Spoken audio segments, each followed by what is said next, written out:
we've flourished, grown every year since. And actually, when I met Chad about 3 or 4 months ago, I thought the perfect pair would be horse racing and bourbon, and I think that's kind of why we're here today.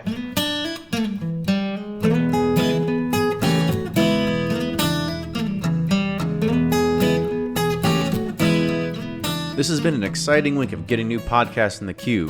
Mark your calendars for Sunday, September 11th at 9 o'clock p.m. Eastern Standard. We're going to be hosting the first ever Bourbon Community Roundtable on YouTube Live. Our guests include past guests and bloggers such as Blake from Bourboner.com, the fellows from BreakingBourbon.com, and Carrie from Suburbia.com. YouTube Live allows you, the viewer, to watch and ask questions live during the recording.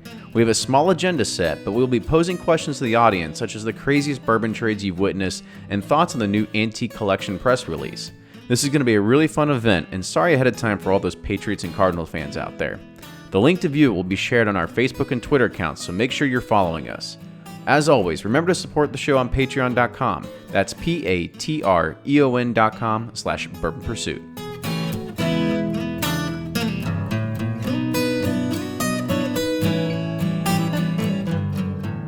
Welcome back to the episode of the Bourbon Pursuit podcast. Kenny and Ryan here tonight, and we are doing something pretty awesome tonight. I think this is a first time for us. So tonight we are doing it's an experimentation. We're doing a YouTube live broadcast.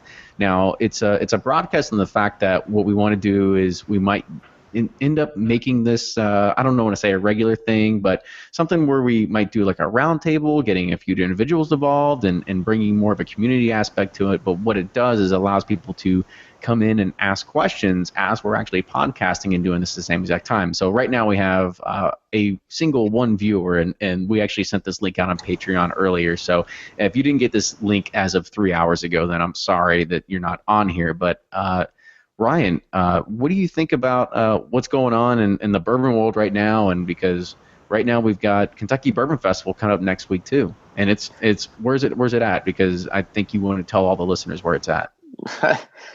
Well, first of all, this Google Hangout. It's kind of awkward talking to you with a big microphone in your face, looking at a cell phone. But no, this is very cool. No, Bourbon Festival's in Bardstown, obviously, where I'm from. It's a week-long event with tons of offerings of, with all the master distillers, all the different people that make the bourbon industry happen. So I'm excited that we are going to be able to attend it in some of the events, and really excited about it. Yeah, me too, because I think this is actually, it's finally like, I feel like we send text messages all the time. We're like, oh my God, did we finally make it? Right? Like yeah. we're getting media tickets to things, right? Yeah, it's finally paying off. We're not making any money, but we're finally getting tickets and get to hang out at cool places. Yeah, I think one of the cool things that we're both excited for, and it was funny because actually this past weekend, I was talking to Ryan before we were getting ready to leave for the weekend, for the Labor Day weekend, and then he's like, "Hey, what are you doing this weekend?" I was like, "Oh, I have to go to Michigan, but then we have to go to IKEA." And he was like, "That's weird. I'm actually have to go to IKEA on Sunday too." And then oddly enough, we saw each other at IKEA. Yeah.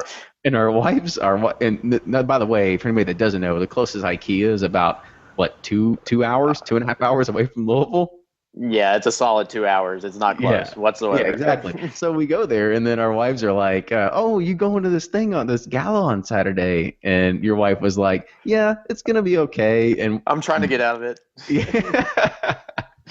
But yeah, I think it's gonna be really cool. It's what I think. What's one of the cool things about this, they have this gala on Saturday night. It's just, I guess rubbing shoulders with all the big names of the bourbon industry, apparently. Yeah, and I guess we're part of them. So. People be rubbing shoulders with us. Yeah, I know. So let's go ahead and we'll introduce our guest today. So today we have a very interesting duo. So we're actually introducing two people as our guests today. So we have not only that, one's actually not even in the bourbon industry, but it's a pretty compelling story on what they're going to be talking about. So first we have Chad Butters. Chad is the co-founder and CEO of 8 Oaks, which is a distillery, and I'll let him talk more about that. And then we also have Vince Roth, and Vince is the managing partner of Final Furlong Racing Stables. So gentlemen, welcome to the show tonight. Hey, thanks guys. Thanks for having us. Appreciate it. Absolutely. Yeah. So Vince, I'm going to start with you. So kind of give us the background on you and what is Final Furlong Racing Stables. Sure. Final Furlong is a horse racing syndicate. What we do is we purchase racehorses at auction or privately, and we put together basically an LLC that owns each individual horse, and we allow people to buy in for as low as 3% up to 10% of each individual offering. We started Final Furlong probably about 6 years ago. We were just shy of $1 million in purse earnings. I think our next race should get us there. And about 3 or 4 months ago, I was introduced to that after reading a great article on him, which was published in the LeBeau Business from Drexel University magazine, and we both actually attended LeBeau. And I reached out to him with an idea that I had about a year ago, where for our next offering, I thought it would make a lot of sense to pair one of the horses we had in our offering with a barrel of bourbon. And when I read Chad's story about Eight Oaks and their craft distillery and what they were doing, I thought it was just a match made in heaven. So for our newest pair of offerings, which you can see at finalfurlongracingstable.com, for individuals that buy into either horse, they get a share of Chad's barrel of bourbon. Okay, well let's not spill the beans too much here, right? We want to talk about a little bit more in depth. But so Chad, kind of talk us a little bit more about Eight Oaks here. You bet. So Eight Oaks is a craft distillery that we started up back in January. I was previously military, so I just retired in August of 2015. After 25 years of doing that, my wife and I had a conversation about, what it was we wanted to do with our lives to make ourselves happy, and we came up with a list of a few things. One of them was start a family business. One of them was do something with agriculture, work together with friends and family every day, and be home every night, or near every night anyway. And so what ended up kind of checking the blocks on that list was, as we looked around, was craft distilling. So we hopped into some research and development on that over the past 3 years, I guess. Went to Michigan State University and Cornell University. They both have workshops for this, and then did a internship with a place called Dry Fly Distilling out in Washington State, and then launched this in January. We're a farm distillery growing all our own grains, corn, wheat, rye, barley, and we turn that into bourbon and rye whiskey and vodka and gin. We also do a rum and an applejack. It's just been a lot of fun so far. So first, Chad, I want to say thank you for your service. Absolutely. Everybody appreciates it. Yeah, so I guess, yeah, and kind of talk a little bit more about what you're doing there at Eight Oaks. Like, what makes it a little bit more unique compared to anybody else? And by the way, give us a little bit of background about where you are and actually like the location of where you're distilling as well. Yeah, sure. So we're in a place called New Tripoli, Pennsylvania. It's in the Lehigh Valley area of southeastern Pennsylvania. A very rural area, but also really perfect for what we're doing. The soil is great for growing things like wheat and corn and rye and barley. We're actually growing a 2-row barley right now that we're going to, sneak in some sort of Scotch style whiskey as we go. But really, that's kind of how we got started in all this. Is we just took some time to think about what it was that we wanted to do, and we selected this area of Pennsylvania because it's a perfect spot for it. Was it? Go ahead. No, you go ahead, Ryan. Well, I was going to just ask a question about the curriculum, I guess, at the Michigan State and Cornell programs. Yeah. What kind of program is it? How long is it? And how did you find out about it? Yeah, those are workshops basically that last just a few days. So it could be 4 or 5 days. Most of it is very academic. Cornell's they host at a local distillery, so that was at Catskill Distilling in New York State. And really what it is the still manufacturer called Carl out of Germany kind of works with Cornell and then brings in a bunch of potential distillers and has conversations about academically, what it takes to, do a mash and to do fermentation and distillation techniques and procedures and, yields of certain grains and things like that. So much more academic in nature. Michigan State's the same way. They have their own little off-campus distillery that is kind of associated with Michigan State. It's taught by a guy named Dr. Carl Berglund. And again, very, very academic in nature. A little bit of hands-on there, but not a whole lot. And then the dry fly distilling course is about a week-long course, and that's where you actually go out to dry fly and you work. You pay them a lot of money to work for them, which is a sweet gift if you can get it. Yeah, Perfect for them. yeah, it works out really well. Actually, they're great guys, and they teach you a lot in those few days. And it's basically a course that will allow you to leave the course understanding whether or not you really want to do this.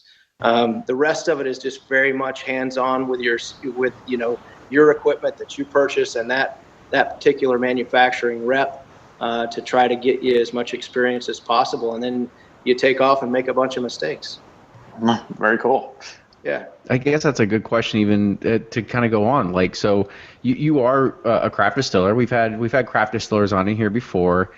Talk about what mistakes have you made during this whole process, right? Because, and I guess also give the listeners, you kind of talked about that you make other spirits besides just bourbon. So kind of talk about those just a little bit more in depth if you want to as well. Yeah, sure.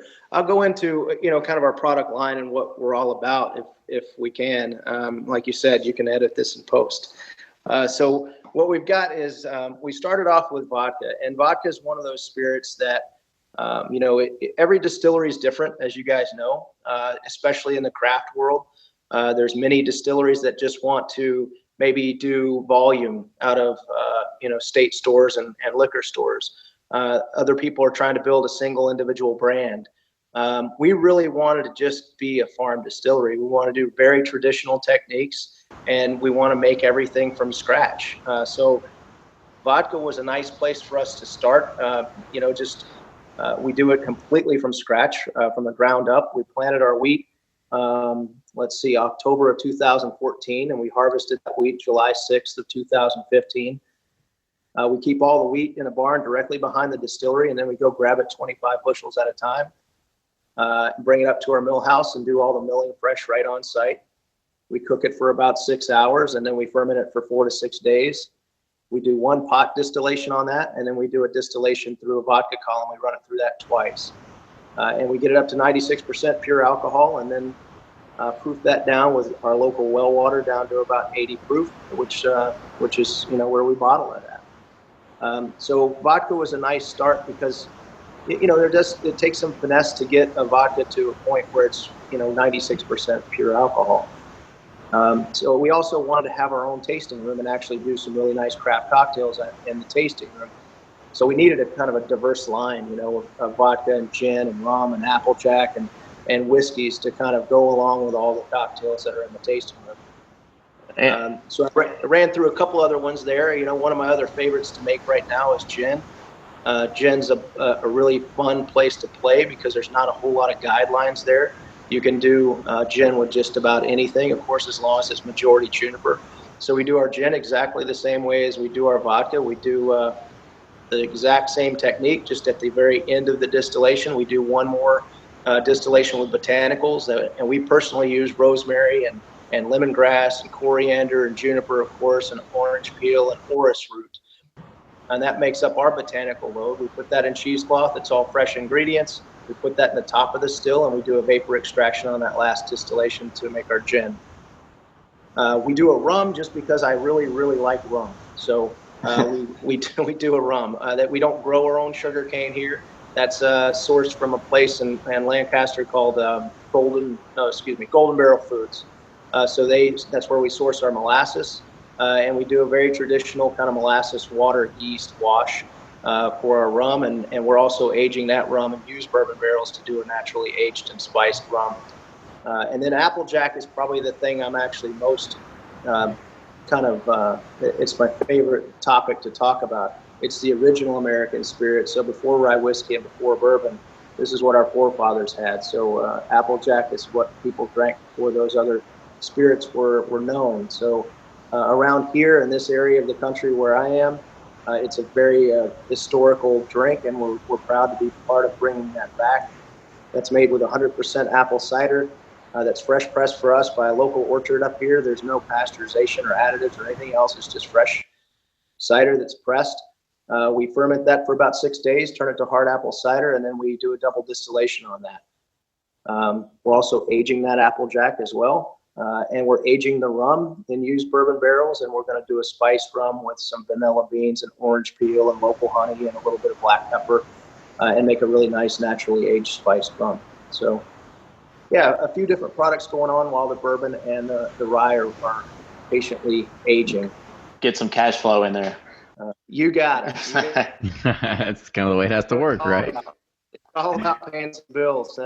And for us, again, each distillery is slightly different, and everybody's got unique approaches to it, which is great. That's what's wonderful about this industry. We've chosen to go with 53-gallon barrels and do it in a very traditional way. Fill up the big barrels and let them sit for 1.5 years or 2 years, and we'll see where we are, in another year here. Right. It's all about experimentation, making until you figure out that magic quadrant, that magic number, whatever it takes to finally get to get it where you want it to be, right? Yeah, it really is. And you talked about mistakes, and our biggest mistake so far as distillations, of course, we made many other, but specific to distillation was just losing, a fermentation, just because we weren't really familiar with milling and mashing in a very direct way with an auger and some of the equipment that's being used. And if you don't, keep that equipment very clean, and there's sneaky spots where it can get a little bit dirty. And if it gets it all dirty, then obviously bacteria gets in your fermentation, and then you lose the fermentation. So we have lost one of those. So, we scratched that up to living and learning. Awesome. So, Chad, we're gonna give you a break. We're gonna take it over to Vince now. So, Vince, give us again. Talk about the ponies. Yeah, let's probably want to hear about it, right? I'm happy to. Because I think it's kind of Ryan. Maybe you haven't been introduced to it. I mean, I know I have. I've had friends that they've said, "Hey, do you want to go in and buy a horse with us?" And every time I said, "Are you crazy?" Because it's just like, oh, let's just pay a lot of money to baby this thing and hope it ends up winning a race, right? So I've always been so hesitant about doing it. Ryan, have you actually bitten that bullet and done it? Not yet, but I'm starting to need more write-offs, so a horse might be the way to go in my future. Yeah, but I think the way they're doing it's pretty cool. What I was briefly reading about on their website, the sharing or whatever. I think that's a good idea. So I'd like for him to talk about that a little bit more. Yeah. So Vince, dive a lot deeper into it. Yeah, no problem. And to your point, I mean, it costs the same amount of money to feed Smarty Jones as it does to feed a horse that's never gonna win a race. So if your friend's saying, let's just jump in, you probably need a little bit more of a strategic way of doing so. Right. But basically, I mean, that's what we do. I mean, we try currently to focus on New York bred horses. I know you guys are in Kentucky, and the Kentucky sires, I mean, that's typically the way to go. But the purse incentives now for New York bred horses through the New York circuit has really started to make a lot of sense. The New York bred horses that do have Kentucky sires have been throwing phenomenal race horses. So what we try to do is we search for sales that either are in Kentucky or in Florida or in New York for New York bred horses. The most recent one, there was a sale, the Fassig-Tipton sale at Saratoga about 3 weeks ago. It's probably about 400 horses on the ground. We inspected every single horse. By inspecting them, that means, we watch them walk. We go through their pedigree. We talk to the consignor. We talk to the breeder. We, go through their lines, their muscles, really narrow it down to what we think is going to be a quality racehorse. So from those 400, we got our short list down to about 30. From those 30, to make second inspection, probably about 10. From those 10, after vetting, we were down to about 4 that we wanted to bid on, and from those 4, we ended up getting 2.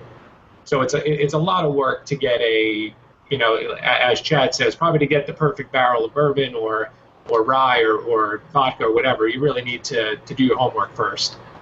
So what we've done is, we do that once a year. We find 1 or 2 horses that we really like, and then we put together a syndication where we break up the horse in percentages. So if someone's interested in 3% of a horse, they have the ability to purchase 3% of a horse. They have all rights as an owner.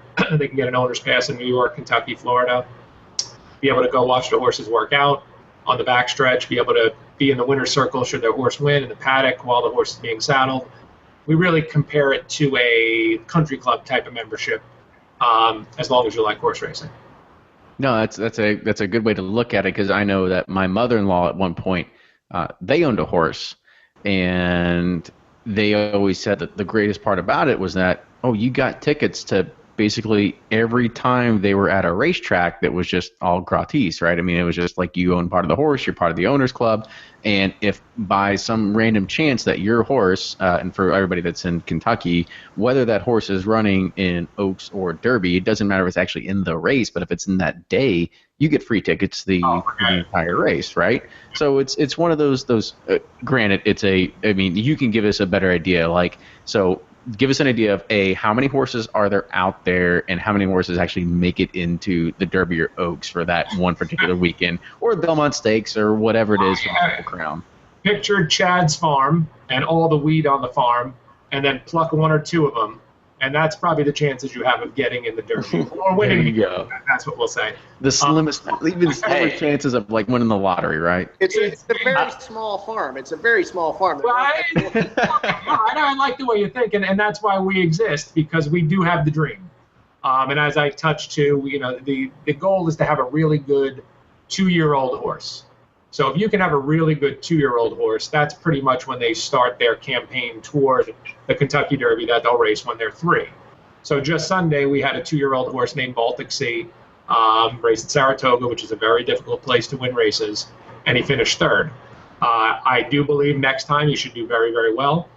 If we can get him to win next time or the time after that, he may then step on the trail to the Kentucky Derby. Now, there's still a long road ahead of him, but it all starts with that first race that happened on Sunday. And I would just take a maiden claimer. I'm not greedy. I'll take a. To be honest, I have just as much fun watching a $7,500 maiden claiming horse turn for home in the lead as I do for a maiden special weight horse. I mean, I love the Miami Dolphins for some crazy reason, and I always say, I can't afford to buy the Dolphins. I probably never will be able to afford to buy the Dolphins or any other sport franchise for that matter. But we can't own a horse, and there's no feeling like watching your horse turn for home and winning a race, really. Yeah. So talk about the 2. I think there's 2 horses that are paired with the 8 Oaks offering. And one of them I'm really excited about because I saw as a colt by Shackelford, and he made me a lot of money in the Preakness and in the Breeders' Cup race. No, you won by He's fast. You won by a nose in that Breeders' Cup too. I know, exactly. Really excited about him. Shackelford's been throwing a lot of great horses. He was one of my favorite horses as well during that campaign. So we've had our eye on his babies for a while. But when we really analyze the pedigree, we really look toward the mother. That's where we really think that you're going to get the quality. So the dam, the Banker's Island is the name of our horse. His mother had 5 race horses. He's the 5th. The other 4 already won races. One named Island Bird, won about 9. I think she was a $100,000 yearling purchase, won 3 times already. There was another $100,000 2-year-old purchase, has won 1 race in Saratoga. Another horse has won 3 or 4 times, $200,000 in earnings.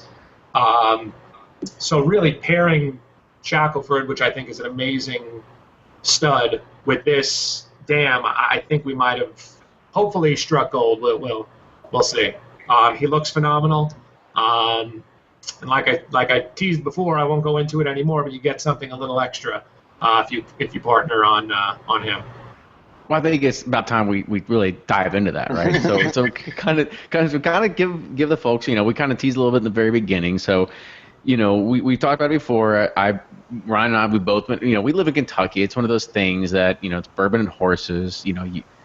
At some point you're going to be approached to buy a horse, and you have to make that decision. But now you have the opportunity to buy a horse. It doesn't matter where you live. Right. So kind of talk about A, like the options of what you're buying into, and B, stipulations or anything like that. Sure. Typically the minimum investment is going to be 3% of the horse. And the reason is because that's where you're able to be credentialed with the racing circuit. So that will give you an owner's pass. That will allow you complimentary entry. You'll be able to go back to the backstretch, watch your horses work out. And then the most we'll sell is 10% of any horse, because we do want to always retain control. But with both of these offerings, the Shackelford colt, who is named Banker's Island, and our Mission Impossible filly, who is aptly named 8 Oaks, you do get a share in Chad's first run barrel of bourbon, which we thought was a kind of a neat pairing. So, for instance, if you do buy 3% of one of our horses, you're going to get 1.5% in that barrel. Chad and I will collaborate, come up with some type of neat labeling, and then anyone, is going to be invited to the release party and be able to come and tap their bottle of bourbon. So what's a 1.5% get you then out of a barrel of bourbon? Chad, do you want to go into the specifics of the barrel? I think you said how many bottles are going to come? Yeah, 1.5% is, well, basically that barrel of bourbon is going to get you somewhere around 340 bottles. So, we'll know more when we see what kind of angel share we're taking, but it should be around 340 bottles. So, 5 bottles then or so, right? Yeah, around 5 bottles or so. Just about a case. That's pretty good. Just about a case, and those will be. Those bottles will be labeled in a special way for, to commemorate this particular partnership, which it'll be fun. I think we ought to go into a little bit more on some of the other benefits of this. As you'll get to actually. Please do. Yeah, you'll get to come down and actually bottle with us when that barrel is ready as part of this whole program that Vince has put together. So it'll be very much a hands-on thing. As a matter of fact, Vince, I would say that, certainly you guys could come down even way before that and sample that bottle, and you guys tell me when it's done. So there's a lot of things that we can do, to kind of make this a much more interactive and fun time with this particular barrel of bourbon. Yeah, it's going to be great. It's something we're looking to potentially continue to do going forward as well. Once Chad gets massive distribution, it becomes too big for us. Hopefully, we'll remember that we're still around. But we intend to do some neat maybe cigar and bourbon parties out in Saratoga next summer. Maybe something up around the Kentucky Derby out by you guys. So there's a lot in the works, coming forward. And we've had a ton of interest in this offering already. And everybody's basically asking us, how did nobody think of this before? And honestly, I have no idea how no one thought of this. I don't think I'm smart for thinking of it. Maybe I'm lucky. I just figured, these two things go together, and maybe we should do something here. And I'm glad we ran into each other. I think you're totally right because we've looked at the stats, right? We have a great listenership of people that are the Northeast, so I think this is something that would be totally up their alley, especially for those people that are going to bed on Saratoga, the people that are drinking bourbon up there in New York City and everything like that. So I totally think that you guys have hit on a pretty good sweet spot here, right? Because it's one thing to go ahead and invest in a horse and then see zero return, right? Because sometimes that's just what happens, right? It's kind of like the stock market, but it's a little bit more fun than that, right? Because it's a living thing that you can actually go and see and watch and happen. It's just not a ticker on a graph, right? So it's actually pretty something exciting to see. And not only that is at the worst case scenario, at least you get 5 bottles of bourbon out of it with your name on it. You can drown your sorrows in in a horse that didn't work out. So talk a little bit more about the future of this program, right? You kind of hinted at maybe some other things with cigars or any other things. What other kind of things could you possibly think about extending this for future endeavors, right? Because right now you've got 2 horses into it. If all of a sudden you get the Bourbon Pursuit bump and you get 9,000 people that want to go ahead and buy into it, which we'd like to think that's going to happen, might not. But is there more horses and all these things that want to come in future partnership endeavors? I'd like to think so, of course. I mean, that'll be up to Chad as well. But, it's going to be a process to get that next horse. We would never just say, well, we have, 50 people now on the docket to make an investment. Let's get a horse out there. We're going to wait until we find the right horse for those people. But like I said, we typically buy 1 or 2 a year that we'll have available for the following year. So right now it's Bankers Island and 8 Oaks. Maybe we'll add 1 more come November. I'm not sure on that. If not, it'll have to wait then until early next year. Cool. And so, Chad, I guess give us a little bit more about the future of 8 Oaks, right? Because right now you've got your 4 lines of product that's out there. You've got a bourbon that's going to be coming out here, as we said, at about the same time as a yearling comes to fruition and is able to start racing. So kind of talk about the future of what your operation is going to be like and what people out of Pennsylvania can start expecting out of you as well. Sure. Well, we really do want to stay true to the roots of craft distilling. I mean, this is a second career for me. It's something that we started to, to get my kids involved. I'm lucky enough to work with both my kids and my wife every day now. And so really that's what this is meant to be. We aren't looking to be the next Jim Beam. We're just looking to produce some really quality spirits and do it in with a nod towards history. One of the things I absolutely love about craft distilling is it's this really wonderful confluence of history and art and science and agriculture, and it all kind of comes together in craft distilling. So it's a lot of fun, and what we want to do is just continue to stay true to being authentic about how we do this. Certainly we're going to be releasing more products. We have a rye whiskey that we've just tapped in with a couple little port staves from a local winery that does a wonderful port.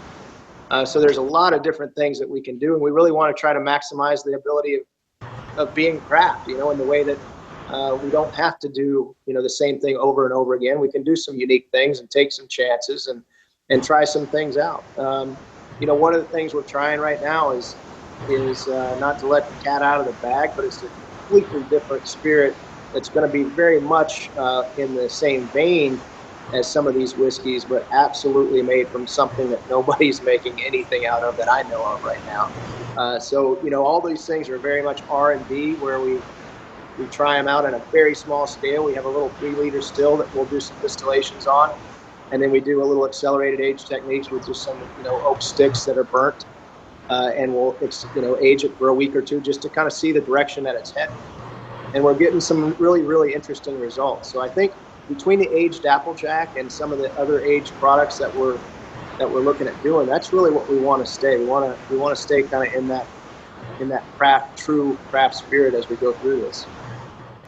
Chad, talk about first, where can people buy your products if they are looking for Eight Oaks products? Yeah, I appreciate that question. So actually, we're distributed in about 30 states now online with a company called Ezras.com that you guys are probably familiar with.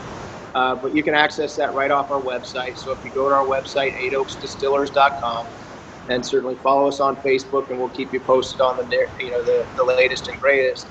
But Ezra's is a way that you can get our product in 30 states and DC right now. So that's one way to get it. We'll ship it directly to your door.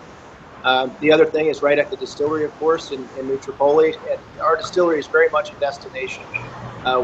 We built it here because we wanted to be closest to the source. We have wonderful well water, and we've got great ground for growing. So this is very much a destination where people can come and tour and taste and hang out at the tasting room and drink some craft cocktails and things like that.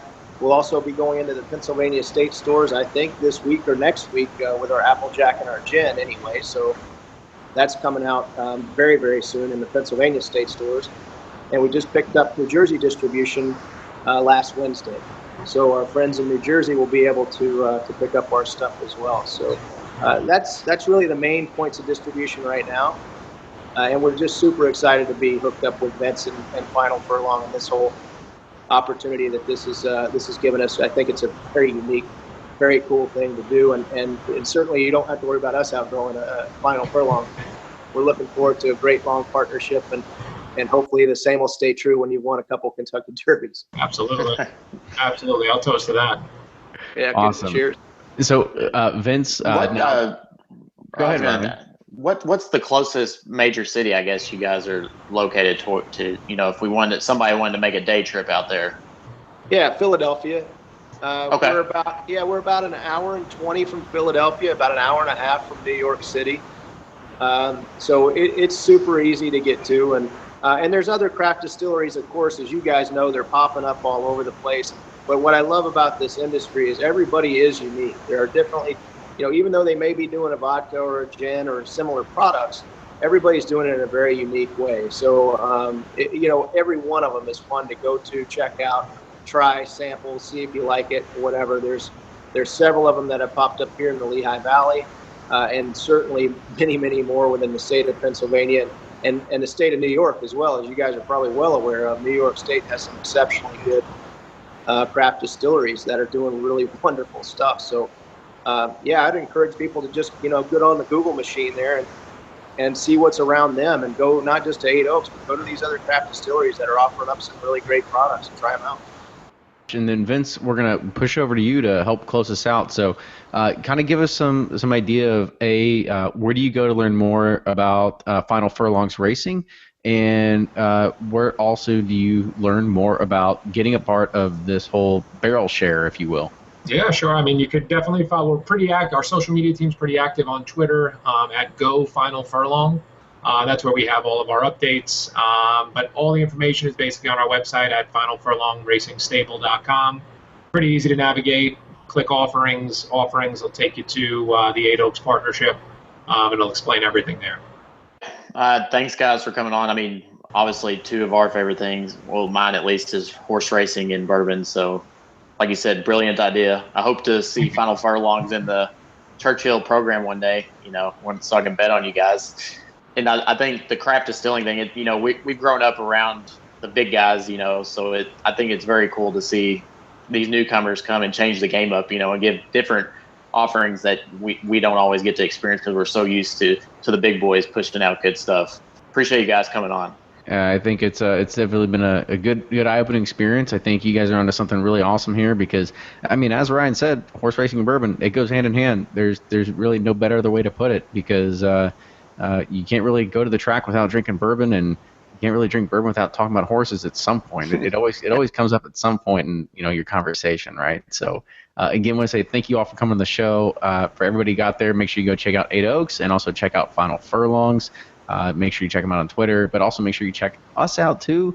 So you can also follow us on all those great social media channels. So we're on Twitter, we're on Facebook, we're on Instagram. It's all at Bourbon Pursuit or Facebook.com/Bourbon Pursuit. You can like us on there.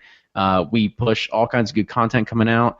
And if you do like the show, make sure you support us. And thank you we're now up to we saw almost 3 viewers online tonight for our Patreon. This is kind of our experiment of actually seeing what's going to happen of getting people to check out this YouTube live experiment. So thank you for all those Patreon people that actually tuned in and watched this live podcast happen. If you want to help support the show and help us continue going on because it definitely always does help out. So patreon.com, patreon.com/Bourbon Pursuit. You can learn more about our story and our journey and all our past posts and all of the giveaways that we do on there as well. So if anybody else has any show suggestions, feedbacks, comments, tell us we suck, tell us we're great. It doesn't matter. You can send us an email. It's theduo, THEDUO @bourbonpursuit.com. We thank you all, and we will see you all next week.